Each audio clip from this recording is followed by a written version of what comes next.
So ತುಂಬ ration ಕಾರ್ಡ್ಗಳು ರದ್ದಾಗ್ತಾ ಇದ್ದಾವೆ. ಆದರೆ ಸರ್ಕಾರದವ್ರು ಹೇಳ್ತಾ ಇರೋದೇನೆಂದರೆ ನಾವು ರೇಷನ್ ಕಾರ್ಡ್ನ ರದ್ದು ಮಾಡ್ತಾ ಇಲ್ಲ, ಅದನ್ನು ನಾವು ಕನ್ವರ್ಟ್ ಮಾಡ್ತಾ ಇದ್ದೀವಿ, ಅಂದರೆ ವರ್ಗಾವಣೆ ಮಾಡ್ತಾ ಇದ್ದೀವಿ ರೇಷನ್ ಕಾರ್ಡನ್ನು ಅನ್ನೋ ಒಂದು ಮಾಹಿತಿನ ಸರ್ಕಾರದವರು ಕೊಟ್ಟಿದ್ದಾರೆ.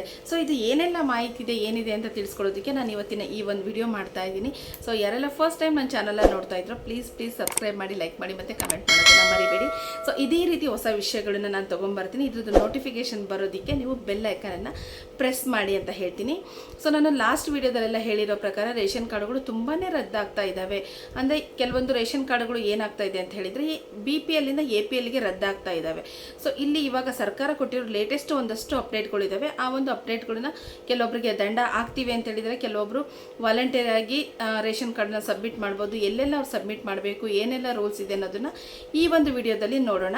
ಸೊ ಏನಪ್ಪ ಅಂತ ಹೇಳಿದರೆ ಕೊನೆವರೆಗೂ ವಿಡಿಯೋ ನೋಡಿ, ಎಲ್ಲೂ ಸ್ಕಿಪ್ ಮಾಡಿಬಿಡಿ. ಸ್ಕಿಪ್ ಮಾಡಿದರೆ ನಿಮಗೆ ಮೇನ್ ಪಾಯಿಂಟ್ಗಳು ಗೊತ್ತಾಗೋದಿಲ್ಲ. ಈ ಒಂದು ರೀಸನ್ಗಳಿಂದನೇ ಎಷ್ಟೋ ಜನ ಅರ್ಧಂಬರ್ಧ ವಿಡಿಯೋಗಳು ನೋಡಿ ಕೆಲವೊಂದನ್ನ ಸೀರಿಯಸ್ ಆಗಿ ತಗೊಂಡಲ್ಲೇ ಇವತ್ತು ರೇಷನ್ ಕಾರ್ಡ್ಗಳನ್ನ ಕಳ್ಕೊಂಡಿದ್ದಾರೆ.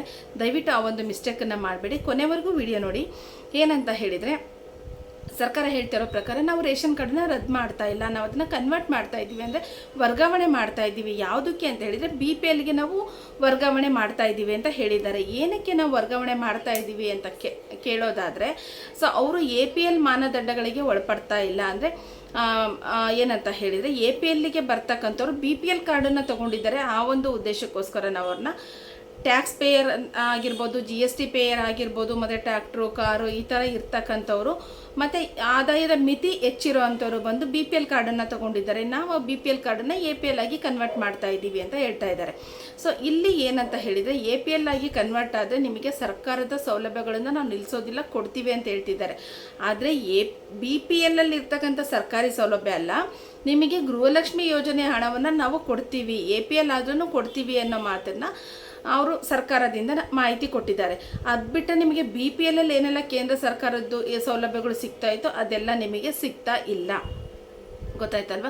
ಸೊ ಅದು ಯಾವುದೇ ರೀತಿಯ ಸೌಲಭ್ಯಗಳು ನಿಮಗೆ ಸಿಗೋದಿಲ್ಲ. ಗೃಹಲಕ್ಷ್ಮಿ ಯೋಜನೆ ಒಂದೇ ನಿಮಗೆ ಉಪಯೋಗಕ್ಕೆ ಬರೋದು, BPL ಇದ್ದವ್ರು APL ಆದರೆ. ಮತ್ತು ಇನ್ನೊಂದು ಆಪ್ಷನನ್ನು ಹೇಳಿದ್ದಾರೆ ಅವರು, ನೀವೇನಾದರೂ ಈ BPL ಮಾನದಂಡಗಳಿಗೆ ನಾವು ಒಳಪಡದೆ ಇದ್ರೂ BPL ಕಾರ್ಡನ್ನು ತೊಗೊಂಡಿದ್ದೀವಿ ಅನ್ನೋದಾದರೆ ನೀವು ವಾಲಂಟರಿಯಾಗಿ ಬಂದು ನಿಮ್ಮ ಕಾರ್ಡನ್ನು ನೀವು ಸರೆಂಡರ್ ಮಾಡ್ಬೋದು ಅನ್ನೋ ಒಂದು ಮಾಹಿತಿನೂ ಕೊಟ್ಟಿದ್ದಾರೆ. ಅದು ಎಲ್ಲಿ ಮಾಡ್ಬೋದು ಅಂತ ಹೇಳಿದರೆ, ಒಂದು ತಹಶೀಲ್ದಾರ್ ಆಫೀಸಲ್ಲಿ ಮಾಡ್ಬೋದು, ಇನ್ನೊಂದು ಏನಂತ ಹೇಳಿದರೆ ರೇಷನ್ ಕಾರ್ಡ್ದು ಆಫೀಸ್ ಇದೆಯಲ್ವ DC ಆಫೀಸಲ್ಲಿ, ಅಲ್ಲಿ ಮಾಡ್ಬೋದು ನೀವು ಅನ್ನೋ ಒಂದು ಮಾಹಿತಿನ ಕೊಟ್ಟಿದ್ದಾರೆ. ಸೊ ಈ ಎರಡೂ ಕಡೆ ನೀವು ಹೋಗ್ಬಿಟ್ಟು ರೇಷನ್ ಕಾರ್ಡನ್ನು ನೀವು ಸರೆಂಡರ್ ಮಾಡ್ಬೋದು ಅಂತ ಹೇಳಿದ್ದಾರೆ. ಸೊ ಅದನ್ನು ನೋಡ್ಕೊಳ್ಳಿ. ನೀವು ಯಾರಾದರೂ BPL ಕಾರ್ಡಿಗೆ ಒಳಪಟ್ಟಿಲ್ಲ, ಬೈ ಮಿಸ್ಟೇಕ್ ಆಗಿ ನಾವು ತೊಗೊಂಡಿದ್ದೀವಿ ಅನ್ನೋದಾಯಿತು ಅಂತ ಹೇಳಿದರೆ ದಯವಿಟ್ಟು ಇದರಿಂದ ಬೇರೆಯವ್ರಿಗೆ ತೊಂದರೆ ಆಗೋ ಬದಲು ನಿಮ್ಮ ಕಾರ್ಡನ್ನು ನೀವೇ ಹೋಗಿ ಸರೆಂಡರ್ ಮಾಡಿಬಿಡಿ. ಸೊ ಅಲ್ಲಿಗೆ ಯಾವುದೇ ರೀತಿಯ ನಿಮಗೂ ತೊಂದರೆ ಆಗೋದಿಲ್ಲ, ಬೇರೆಯವ್ರಿಗೂ ತೊಂದರೆ ಆಗೋದಿಲ್ಲ.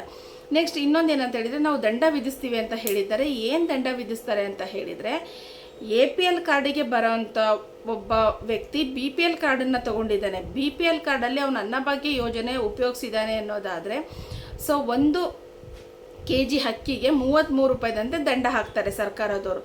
ಆ ಒಂದು ದಂಡನ ಆ ವ್ಯಕ್ತಿ ಕಟ್ಟಲಿಕ್ಕೆ ರೆಡಿ ಇರಬೇಕು. ಇಲ್ಲ ನಾನು ದಂಡ ಕಟ್ಟೋದಿಲ್ಲ ಅನ್ನೋದಾದರೆ ನಾವು ಕಾನೂನು ರೀತಿಯ ಕ್ರಮವನ್ನು ಕೈಗೊಳ್ತೀವಿ ಅನ್ನೋ ಮಾಹಿತಿಯನ್ನು ಸರ್ಕಾರದವರು ನೀಡಿದ್ದಾರೆ. ಸೊ ಇಷ್ಟು ಮಾಹಿತಿನ ಬಂದು ಆಹಾರ ಮತ್ತು ನಾಗರಿಕ ಇಲಾಖೆ ಅಂದರೆ ರೇಷನ್ ಕಾರ್ಡಿಗೆ ಸಂಬಂಧಪಟ್ಟ ಮಾಹಿತಿ ಆಗಿದೆ. ಬಟ್ ಇನ್ನು ದಿನದಿಂದ ದಿನಕ್ಕೆ ರೇಷನ್ ಕಾರ್ಡ್ಗಳು ತುಂಬಾ ಕ್ಯಾನ್ಸಲ್ ಆಗ್ತಾ ಇದ್ದಾವೆ, ರದ್ದಾಗ್ತಾ ಇದ್ದಾವೆ. ಕೆಲವೊಂದು APLಲ್ಲೂ ಬರೋದಿಲ್ಲ ಅನ್ನೋದು APLಲ್ಲೂ ಹೋಗಿದೆ. ಸುಮಾರಷ್ಟು ಕಡೆ ಸ್ಟ್ರೈಕ್ ಎಲ್ಲ ಆಗ್ತಾ ಇದೆ. ಕೆಲವೊಬ್ರದ್ದು ಕೂಲಿ ಮಾಡ್ತಕ್ಕಂಥ ಕಾರ್ಮಿಕರದ್ದು ರೇಷನ್ ಕಾರ್ಡ್ಗಳು ರದ್ದಾಗಿದ್ದಾವೆ. ಇದಕ್ಕೆ ಸರ್ಕಾರ ನಾವು ಪರಿಷ್ಕರಣೆ ಮಾಡಿ ನಾವು ಇದನ್ನೆಲ್ಲ ಒಂದು ನಿರ್ಧಾರ ತಗೊತೀವಿ ಅನ್ನೋ ಒಂದು ಮಾಹಿತಿನ ಹೇಳ್ತಾ ಇದ್ದಾರೆ. ಬಟ್ ಸ್ಟಿಲ್ ಯಾವುದೇ ರೀತಿಯ ಅರ್ಜಿ ಕೊಟ್ಟರೆ ರೇಷನ್ ಕಾರ್ಡ್ ವಾಪಸ್ ಬರುತ್ತಾ, ನಾವು ಇದಕ್ಕೆ ಏನೆಲ್ಲ ಕೊಡಬೇಕು ಅಂತ ಕೇಳಿದರೆ ಇದಕ್ಕೆ ಆನ್ಸರ್ ಇಲ್ಲ, ನಮಗಿನ್ನ ಏನು ಯಾವುದೇ ರೀತಿಯ ಅಪ್ಡೇಟ್ ಬಂದಿಲ್ಲ. ಬಟ್ ಇವಾಗಲಾದ್ರೂ ಯಾರಾದರೂ BPL ಕಾರ್ಡಿಗೆ ಬರದೇ ಇರೋರು ನೀವು APL ಉಪಯೋಗಿಸ್ತಿದ್ದೀರಾ ಅಂತ ಹೇಳಿದರೆ ದಯವಿಟ್ಟು ಅದನ್ನು ನೀವೇ ವಾಲಂಟರಿಯಾಗಿ ಹೋಗ್ಬಿಟ್ಟು ಆ ಒಂದು ರೇಷನ್ ಕಾರ್ಡನ್ನು ಸರೆಂಡರ್ ಮಾಡಿ ಅಂತ ಹೇಳ್ತೀವಿ. ಸೊ ಈ ಒಂದು ವಿಡಿಯೋ ನಿಮಗೆ ಹೆಲ್ಪ್ ಆಗಿದೆ ಅಂತ ತಿಳ್ಕೊತೀವಿ. ಯಾರೆಲ್ಲ ವಿಡಿಯೋನ ಕೊನೆವರೆಗೂ ನೋಡಿದ್ರು ಪ್ಲೀಸ್ ಸಬ್ಸ್ಕ್ರೈಬ್ ಮಾಡಿ, ಲೈಕ್ ಮಾಡಿ ಮತ್ತು ಕಮೆಂಟ್ ಮಾಡೋದನ್ನು ಮರಿಬೇಡಿ. Thank you.